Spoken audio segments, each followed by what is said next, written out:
नमस्कार दोस्तों, जय हिंद, वंदे मातरम। हम लोग देख रहे थे राज्य के नीति निर्देशक तत्व और इसमें हम लोगों ने भाग 1 देख लिया था, जिसमें हम लोगों ने डीपीएसपी का परिचय प्राप्त कर लिया था। डीपीएसपी के तहत जो अनुच्छेद हैं उनका वर्गीकरण देख लिया था, मतलब गांधीवादी, उदारवादी और समाजवादी में, और इसके अलावा सारे अनुच्छेद भी देख लिए थे और मूल अधिकारों तथा राज्य के नीति निर्देशक तत्वों के बीच में अंतर हम लोगों ने देख लिया था। अब इस भाग में हम लोग नीति निर्देशक तत्वों के बारे में और अधिक जानकारी प्राप्त करेंगे। ठीक है, तो आइए शुरू करते हैं हमारा वीडियो और मैं चंद्रवर्धन आपका स्वागत करता हूं अध्ययन इन्फो।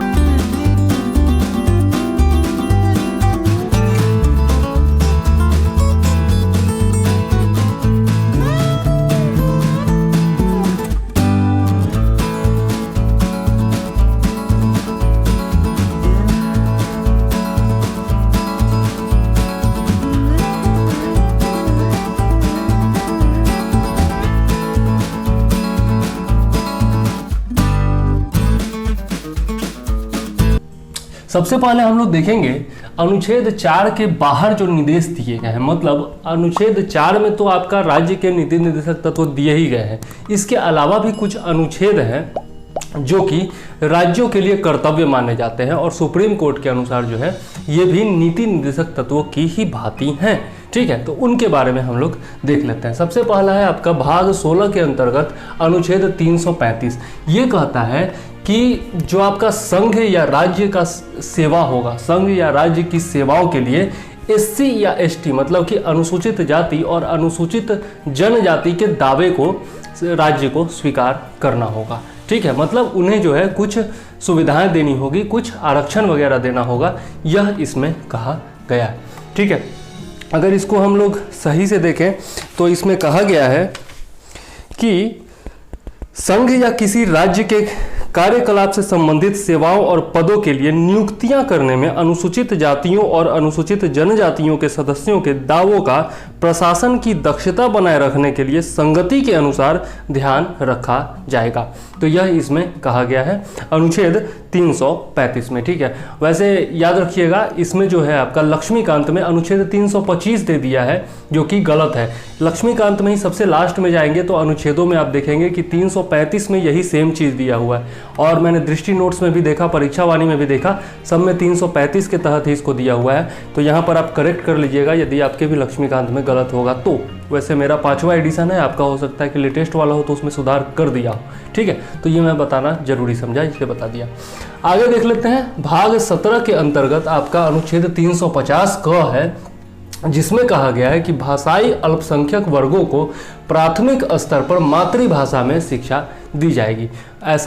ऐसे वर्ग जो कि भाषाई अल्पसंख्यक है, मतलब कि वैसी भाषा जिसको बोलने वालों की संख्या बहुत ही कम है, तो वैसे लोगों को जो है प्राथमिक स्तर पर उनकी मातृभाषा में शिक्षा देने का प्रबंध राज्य को करना चाहिए। ठीक, आगे देख लेते हैं भाग 17 में दिया हुआ है अनुच्छेद 351, जिसमें राज्य का कर्तव्य बताया गया है कि हिंदी भाषा का प्रचार प्रसार करना और विकास करना राज्य का कर्तव्य है। ठीक, तो इस प्रकार से हम लोगों ने देखा भाग 4 के बाहर जो आपके नीति निर्देशक तत्वों के समान कुछ अनुच्छेद हैं उनके बारे में। अब हम लोग चलते हैं और देख लेते हैं नीति निर्देशक तत्वों की आलोचना के संदर्भ में। ठीक है, तो सबसे पहली आलोचना इस बात पर की जाती है कि इसमें जो है कोई कानूनी सख्ती नहीं है। चूंकि ये न्यायोचित नहीं है, इसलिए कहा जाता है कि इसमें कोई कानूनी सख्ती नहीं है।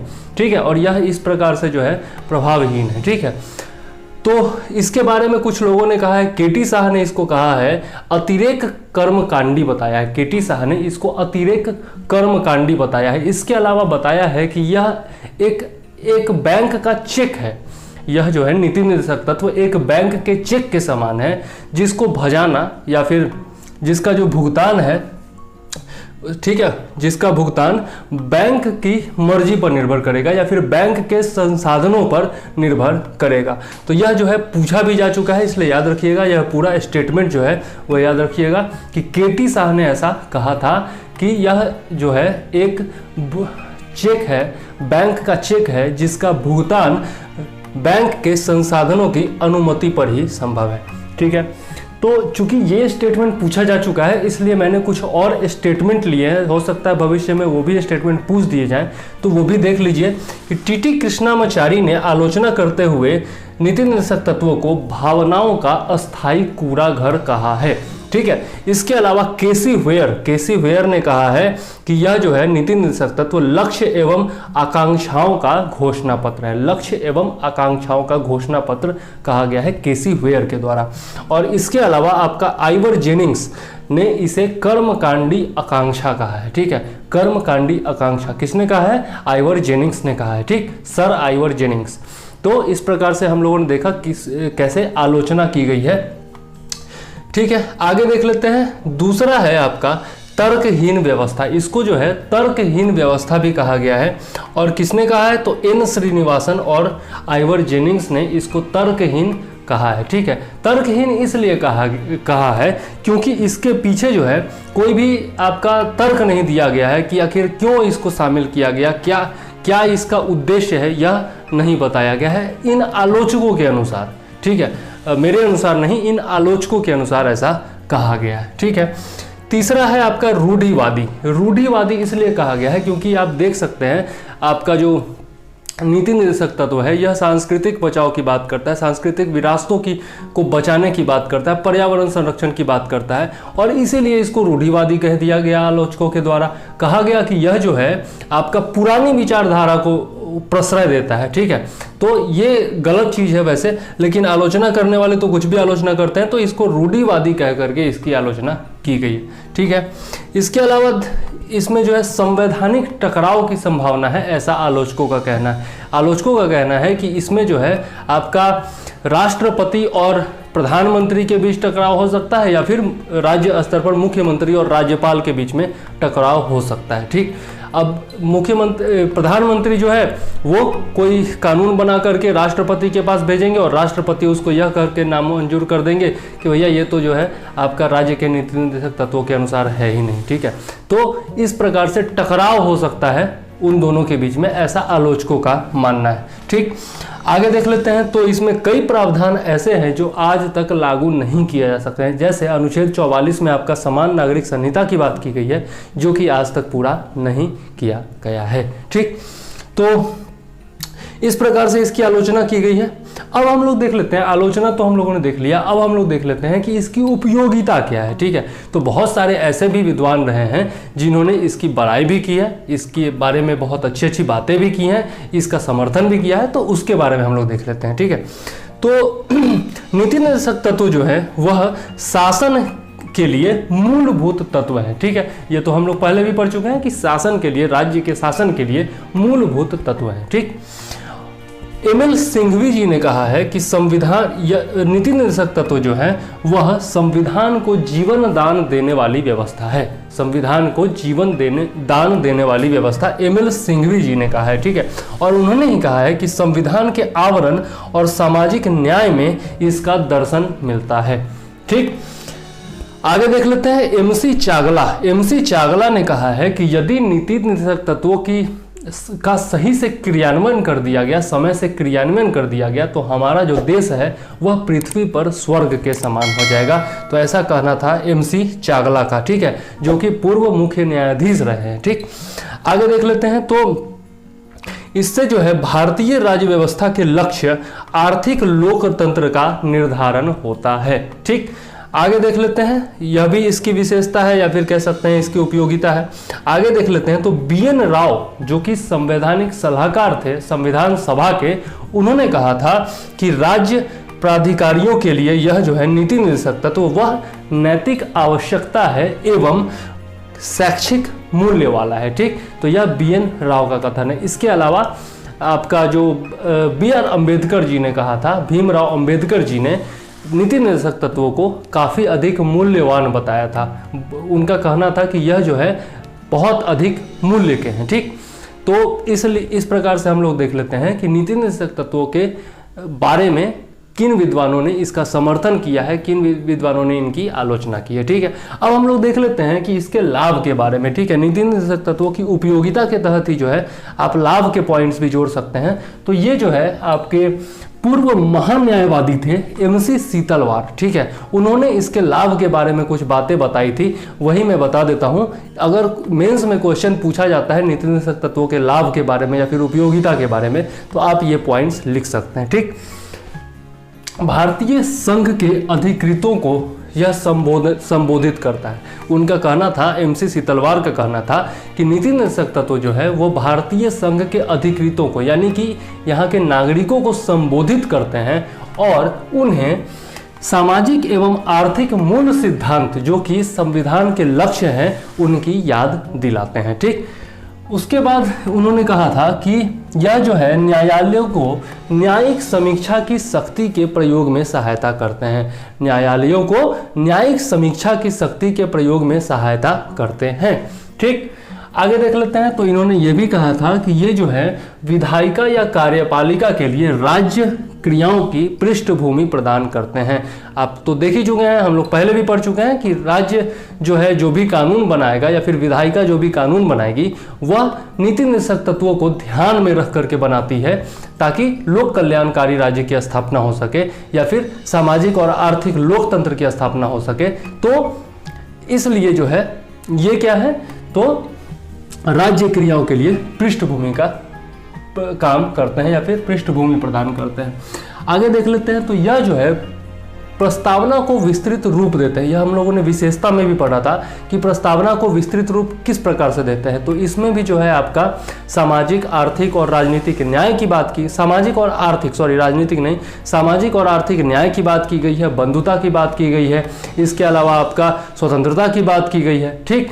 तो इसलिए यह जो प्रस्तावना है उसकी भावनाओं को आगे बढ़ाने वाला है, ठीक, यह कहा गया है। आगे देख लेते हैं। तो विदेश नीतियों में अस्थायित्व एवं निरंतरता इनसे आती है। मतलब कि राजनीतिक, आर्थिक और सामाजिक जो विदेश नीति के संबंध होते हैं हमारे दूसरे देशों के साथ, उनमें जो है यह अस्थायित्व लाता है, उनका विकास करता है और उसमें निरंतरता बरकरार रखता है, ठीक। आगे देख लेते हैं। तो ये जो है मूल अधिकारों के पूरक है, मूल अधिकारों के पूरक है। मतलब कि नीति निर्देशक सिद्धांतों के जो नीति निर्देशक सिद्धांत जो है उनके अभाव में आपका जो मूल अधिकार है वह किसी काम का नहीं है, ठीक है। ऐसा कहा गया है क्योंकि राजनीतिक लोकतंत्र जो होता है वह आर्थिक लोकतंत्र के बिना जो है अर्थहीन होता है। और मूल अधिकारों और डीपीएसपी के बीच में अंतर के टाइम में हम लोगों ने पढ़ा था कि मूल अधिकार जो होता है वो राजनीतिक लोकतंत्र की स्थापना करता है, जबकि जो आपका नीति निर्देशक तत्व है वह आर्थिक एवं सामाजिक लोकतंत्र की स्थापना करता है। तो वही पॉइंट यहाँ पर कहा गया है कि यह जो है डीपीएसपी जो है वह आपका मूल अधिकारों का पूरक है, क्योंकि आर्थिक लोकतंत्र के बिना जो है आपका राजनीतिक लोकतंत्र अर्थहीन है, ठीक। आगे देख लेते हैं। तो विपक्ष, इससे जो है विपक्ष के द्वारा सत्ता पक्ष पर नियंत्रण रख पाना संभव है, ठीक है। विपक्ष क्या कर सकती है, अगर डीपीएसपी लागू नहीं होता है या फिर जो जनता के हित के जो कार्य है वो नहीं किए जाते हैं, तो विपक्ष जो है सरकार पर दबाव बना सकती है, सत्ता पक्ष पर दबाव बना सकती है। इसके अलावा जनता के सामने भी सरकार की कड़ी परीक्षा होती है। कब? जब चुनाव के टाइम में जाते हैं तो सत्ता पक्ष से सवाल किया जाता है कि भैया 5 साल आपने आखिर किया क्या हमारे लिए, किस प्रकार से आपने हमारी सुविधा का ख्याल रखा, किस प्रकार से आपने शिक्षा दी, स्वास्थ्य दिया, स्वास्थ्य की सुविधाएं दी, किस प्रकार से रोजगार दिया, ये सब पूछा जाता है ना, हम लोग पूछते हैं। तो ये इससे जो है सरकारों की कड़ी परीक्षा भी होती है सत्ता पक्ष की, ठीक।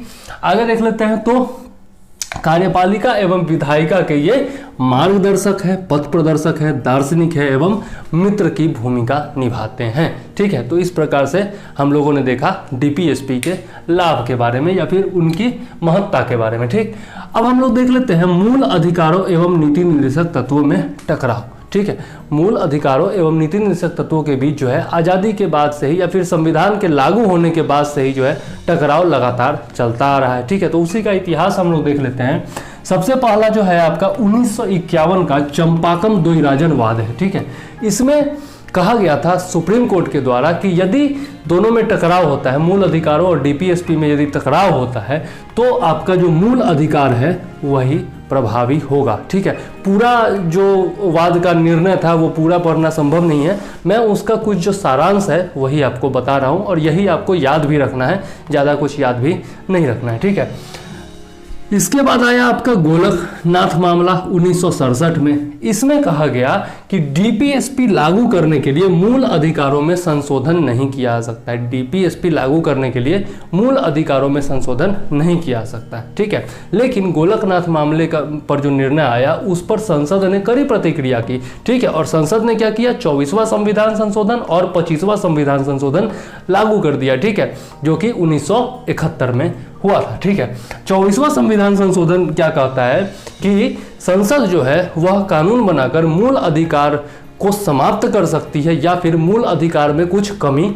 ला सकती है। ठीक है, उसको डाइल्यूट कर सकती है। ठीक है, यह कहा गया 24वां संविधान संशोधन में। और 25वां संविधान संशोधन 1971 के द्वारा जो है संविधान में अनुच्छेद 31 ग जोड़ा गया। ठीक है, जिसके तहत निम्नलिखित प्रावधान किए गए। क्या क्या प्रावधान किए गए, तो पहला जो था वो यह था कि अनुच्छेद 39 ख एवं 39 ग में जो वर्णित है समाजवादी डीपीएसपी, उसको इस आधार पर अवैध घोषित नहीं किया जा सकता है कि वह अनुच्छेद 14, अनुच्छेद 19 या फिर अनुच्छेद 31 में दिए गए मूल अधिकारों का उल्लंघन करते हैं। अब मूल अधिकार यदि आप लोगों ने सही से देखा होगा वीडियो तो आप लोगों को याद होगा कि अनुच्छेद 14 में क्या है, तो विधि के समक्ष समता की बात की गई है। ठीक है, इसके बाद अनुच्छेद 19 में क्या है, तो आप सीधा कह सकते हैं वाक एवं अभिव्यक्ति की स्वतंत्रता दी गई है। और अनुच्छेद 31 में क्या दिया हुआ है, तो आपका संपत्ति का अधिकार दिया गया है। ठीक है, तो इसमें क्या किया गया, 39 ख एवं ग में वर्णित समाजवादी डीपीएसपी जो है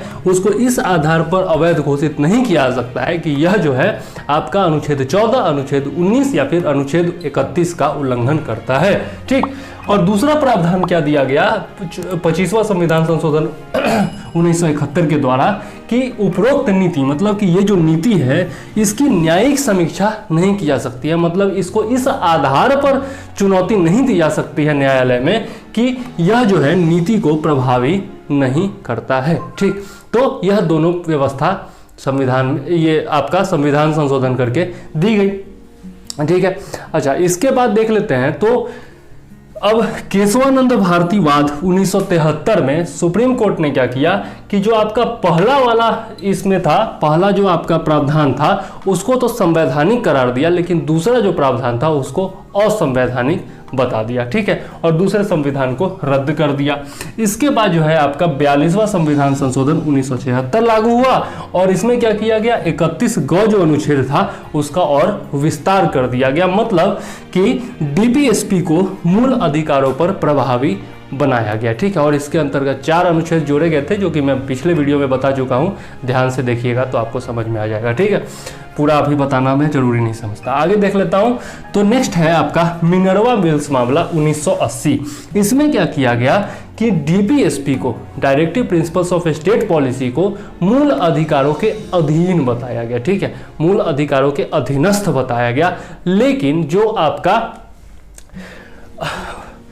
39 ख और 39 ग था उसको अनुच्छेद 14 और अनुच्छेद 19 से ऊपर माना गया।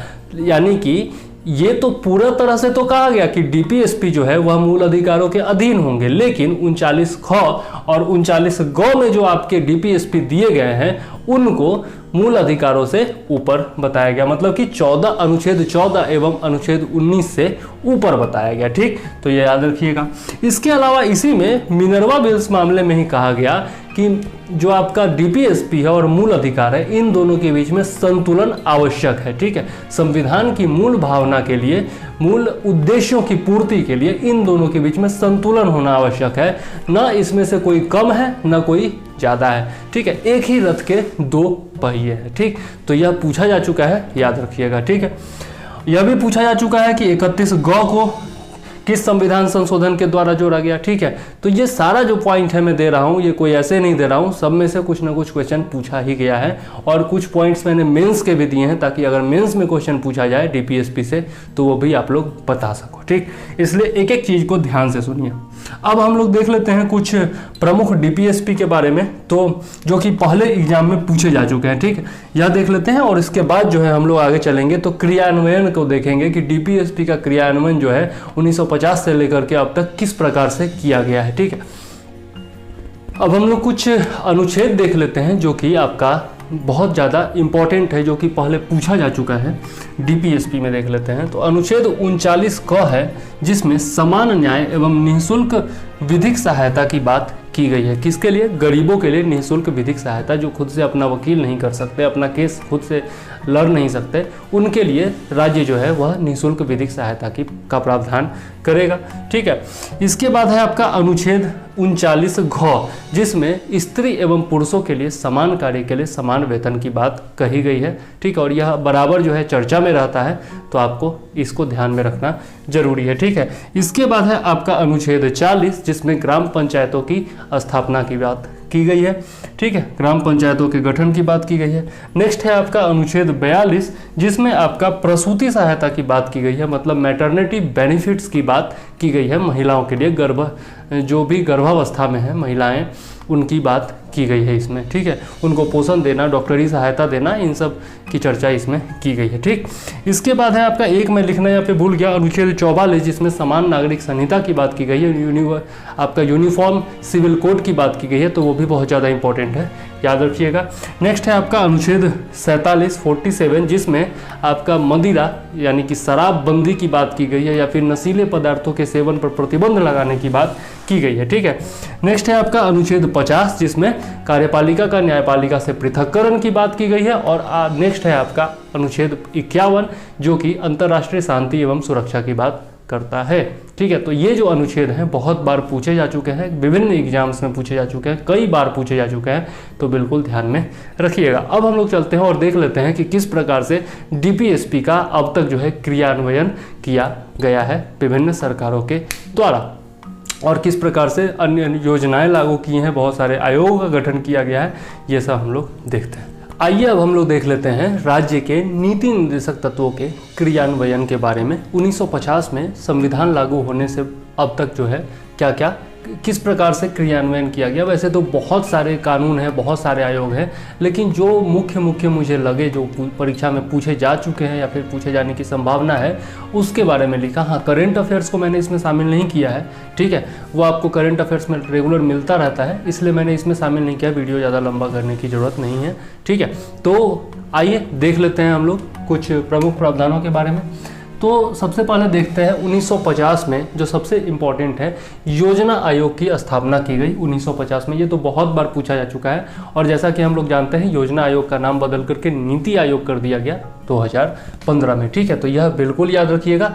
नीति का फुल फॉर्म भी याद रखिएगा, national institute for transforming India. ठीक है, तो यह भी याद रखिएगा। और नीति आयोग के अध्यक्ष कौन होते हैं, ठीक है, और नीति आयोग के सीईओ अभी कौन है, ये जरा आप कमेंट में जरूर लिखिएगा। ठीक है, अब से डेली यही होगा, जो भी वीडियो में बनाऊंगा उसमें कुछ ना कुछ प्रश्न जरूर पूछूंगा आपसे, और आपको कमेंट में उस प्रश्न का उत्तर देना होगा। ठीक है, और नेक्स्ट वीडियो जब आएगा तब मैं उस प्रश्नों का उत्तर जरूर दे दूंगा। ठीक है, तो इस प्रकार से जो है ना एक प्रकार का कम्युनिकेशन जो है मेरे और आप लोगों के बीच में बना हुआ रहेगा। ठीक है, चलिए अब आगे देखते हैं। तो लगभग सभी राज्यों में भू सुधार कानून भी लागू किए गए हैं, यह भी आपका डीपीएसपी के तहत ही आता है। ठीक है, इसके बाद देखते हैं 2006 में बाल श्रम पर प्रतिबंध लगाया गया। ठीक है, तो यह भी आपका डीपीएसपी के अंतर्गत है। 2016 में बाल श्रम निषेध एवं विनियमन अधिनियम 1986 का नाम बदलकर बाल एवं किशोर श्रम निषेध एवं विनियमन अधिनियम कर दिया गया। तो पहले जिसमें केवल बाल था उसमें बाल एवं किशोर भी शामिल कर दिया गया। ठीक है, आगे देख लेते हैं 1961। तो इसमें इस समय क्या किया गया, प्रसूति प्रसुविधा अधिनियम लागू किया गया। ठीक है, और इसके तहत क्या किया गया, मैटरनिटी बेनिफिट दिया गया। 1976 में क्या किया गया, समान पारिश्रमिक अधिनियम लागू किया गया, मतलब कि समान कार्य के लिए समान वेतन। ठीक है, इसके बाद देख लेते हैं 1956। तो इसमें क्या किया गया, जीवन बीमा का राष्ट्रीयकरण किया गया। उसी प्रकार से 1969 में आपका 14 प्रमुख बैंकों का राष्ट्रीयकरण किया गया। और ये सब किस लिए किया गया? ताकि बैंकों की सुविधा, जीवन बीमा की सुविधा जो है वो समुदाय के, समाज के हर वर्ग तक पहुंच सके। तो यह भी आपका डीपीएसपी में ले सकते हैं। इसके बाद 1971 में सामान्य बीमा का भी राष्ट्रीयकरण कर दिया गया। ठीक है, इसके बाद हम लोग देखते हैं 1987 में विधिक सेवा प्राधिकरण अधिनियम लागू किया गया। और विधिक सेवा प्राधिकरण अधिनियम के अंतर्गत जो है क्या किया गया? राष्ट्रीय स्तर पर विधिक सेवा प्राधिकरणों की स्थापना की गई जो गरीबों को मुफ्त विधिक सहायता प्रदान करते हैं। ठीक है, जो कि आपका डीपीएसपी के अंतर्गत हम लोगों ने पढ़ा था कि यह राज्य का कर्तव्य है। आगे देख लेते हैं। तो कुटीर उद्योगों को बढ़ावा देने के लिए आपका खादी एवं ग्रामोद्योग बोर्ड की स्थापना की गई, खादी एवं ग्रामोद्योग आयोग की स्थापना की गई, लघु उद्योग बोर्ड की स्थापना की गई, राष्ट्रीय लघु उद्योग निगम, हैंडलूम बोर्ड, सिल्क बोर्ड, हथकरघा बोर्ड। ठीक है, ये सब की स्थापना की गई कुटीर उद्योगों को बढ़ावा देने के लिए। ठीक है, तो जो हम लोगों ने पढ़ा था गांधीवादी डीपीएसपी में कि कुटीर उद्योगों को बढ़ावा देना, तो वो जो है इसके तहत आ गया। आगे देख लेते हैं 1952 में सामुदायिक विकास कार्यक्रम की शुरुआत की गई। ठीक, ये सब याद रखिएगा, सब पूछा जा चुका है पहले और पूछे जा भी सकते हैं आगे। ठीक है, 2006 में राष्ट्रीय ग्रामीण रोजगार गारंटी योजना की शुरुआत की गई जिसको नरेगा कहा जाता है। आगे देख लेते हैं वन्य जीव संरक्षण अधिनियम 1972 तथा वन संरक्षण अधिनियम 1980 को प्रभावी बनाया गया ताकि वन्य जीवों का संरक्षण हो सके और प्राकृतिक संपदा यानी कि वन का संरक्षण हो सके। तो यह भी हम लोग डीपीएसपी के अंतर्गत पढ़ते हैं। आगे कृषि का आधुनिकीकरण किया गया। आधुनिकीकरण किया गया मतलब कि किसानों को जो है आधुनिक यंत्र उपलब्ध कराए गए। पहले बैलों से खेती होती थी, अब ट्रैक्टर से खेती होने लगी। ट्रैक्टर में भी अनेक प्रकार के ट्रैक्टर आ गए। जो आपका कटाई होता था पहले, हार्वेस्टिंग जिसको कहते हैं, वो पहले हाथों से होता था, हंसिए से लोग करते थे किसान लोग। अब जो है आपका कटाई के लिए अलग मशीन आ गया है, धुनाई के लिए अलग मशीन। पहले बैलों को घुमा करके जो है धान निकाला जाता था, धान से चावल निकाला जाता था। अब जो है आपका थ्रेसर आता है, बहुत सारे मशीन आते हैं। ठीक है, तो कृषि का आधुनिकीकरण किया गया। इसके अलावा खाद की सुविधा उपलब्ध कराई गई। यूरिया देखते हैं, यूरिया की सुविधा उपलब्ध कराई जाती है किसानों को। इसके अलावा जो है आपका देखते हैं कि सिंचाई की सुविधा उपलब्ध कराई जाती है। विभिन्न प्रकार की सिंचाई परियोजनाएं चलाई जाती है, बहुत सारे नहरें बनवाई गई हैं। ठीक है, इसके अलावा भी हम लोग देखते हैं तो जैविक खेती पर बल दिया जा रहा है, सोलर पंप वितरित किए जा रहे हैं। तो किसानों के हित में बहुत सारे काम किए गए हैं, जो कि हमारा था कि कृषि के आधुनिकीकरण की व्यवस्था सरकार करेगी। तो इसके लिए जो है बहुत सारे काम किए गए हैं, फसल बीमा इत्यादि है। ठीक है, तो आगे देख लेते हैं 1992 में 73वां संविधान संशोधन, वो 1992 के द्वारा जो है आपका जो ग्राम पंचायत है उसको संवैधानिक दर्जा दिया गया। ठीक है, और इसको किस अनुसूची में जोड़ा गया था यह आप जरूर बताइएगा मुझे। ठीक है, आपको पिछले वीडियोज में बता चुका हूँ, तो किस अनुसूची में दिया गया यह जरूर बताइएगा। ठीक है, आगे देख लेते हैं हम लोग 2005 में मनरेगा, महात्मा गांधी रोजगार गारंटी योजना जो है आपका मनरेगा, इसकी स्थापना कब की गई? 2005 में की गई मनरेगा एक्ट के द्वारा। ठीक, आगे देख लेते हैं तो शैक्षणिक संस्थानों एवं नौकरियों में SC ST और OBC के लिए आरक्षण दिया गया, जो कि अभी तक लागू है। आप जानते ही हैं SC ST OBC का आरक्षण दिया गया है। अस्पृश्यता अपराध अधिनियम 1955 को सिविल अधिकार संरक्षण अधिनियम 1976 नाम दिया गया, उसका नाम बदल करके रखा गया। ठीक है, आगे देख लेते हैं SC ST अत्याचार निवारण अधिनियम को प्रभावी बनाया गया। ठीक है, और यह कब लागू हुआ था? 1989 में लागू हुआ था आपका SC ST एट्रोसिटीज एक्ट इसको कहा जाता है। ठीक है, आगे देख लेते हैं 1990 में क्या किया गया? 65वां संविधान संशोधन द्वारा SC ST आयोग की स्थापना की गई। अनुसूचित जाति और अनुसूचित जनजाति आयोग की स्थापना की गई। और पहले क्या था, दोनों एक ही साथ था। ठीक है, 1990 में, लेकिन 2003 में 89वें संविधान संशोधन के द्वारा अनुसूचित जाति आयोग को अलग कर दिया गया और जनजाति आयोग को अलग कर दिया गया। ठीक है, तो दोनों आयोग अलग अलग हो गए। कब? 89वें संविधान संशोधन अधिनियम 2003 के द्वारा। 1993 में देख लेते हैं तो पिछड़े वर्गों के लिए राष्ट्रीय आयोग की स्थापना की गई। 1993 में ही आपका राष्ट्रीय अल्पसंख्यक आयोग की स्थापना की गई। 1992 में राष्ट्रीय महिला आयोग की स्थापना की गई। ठीक है, इसी प्रकार आपराधिक प्रक्रिया संहिता 1973 जो कि राज्य की लोक सेवा में कार्यकारिणी को विधिक सेवा से विभक्त करती है। तो जैसा हम लोगों ने पढ़ा था अनुच्छेद 50 में कि न्यायपालिका का कार्यपालिका से पृथककरण, तो यह इसके द्वारा फुलफिल होता है। ठीक है, आपका आपराधिक प्रक्रिया संहिता 1973 के द्वारा। आगे देख लेते हैं प्राचीन एवं ऐतिहासिक संस्मारक तथा पुरातात्विक स्थल एवं अवशेष अधिनियम 1951 को प्रभावी बनाया गया।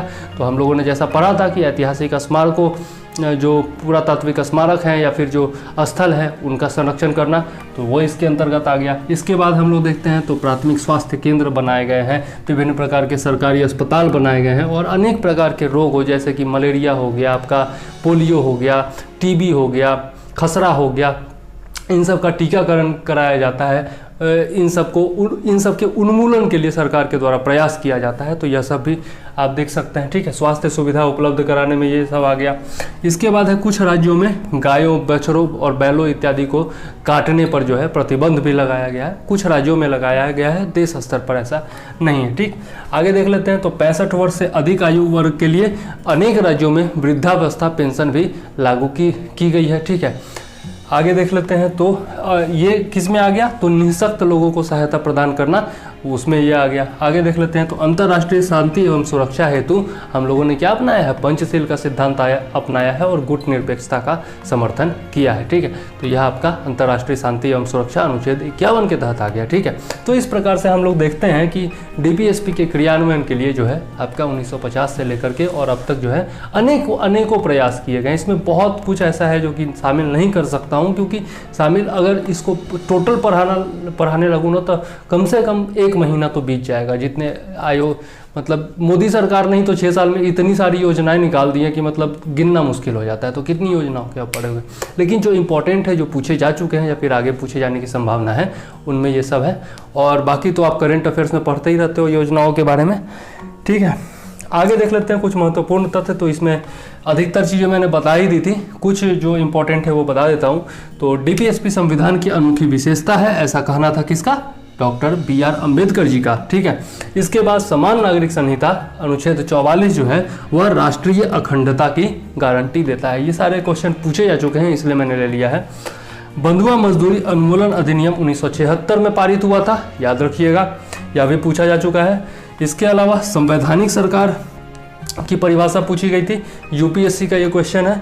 तो यह जो है व्यक्ति की स्वतंत्रता के हित में राज्य जो है सत्ता पर प्रतिबंध लगाती है। मतलब कि संवैधानिक सरकार वैसी सरकार होती है जिसमें व्यक्ति की स्वतंत्रता के हित में सरकार पर या फिर सत्ता पर प्रतिबंध लगाया जाता है। ठीक है, आगे देख लेते हैं तो डीपीएसपी जो है वह प्रौढ़ शिक्षा के विषय में मौन है। इसमें पूछा गया था, 4 ऑप्शन दिए गए थे और पूछा गया था कि डीपीएसपी जो है इनमें से किस पर मौन है, तो उसमें प्रौढ़ शिक्षा पर मौन है। ठीक है, बाकी तीनों डीपीएसपी में शामिल था। ठीक है, तो ये सब क्वेश्चन पूछे जा चुके हैं।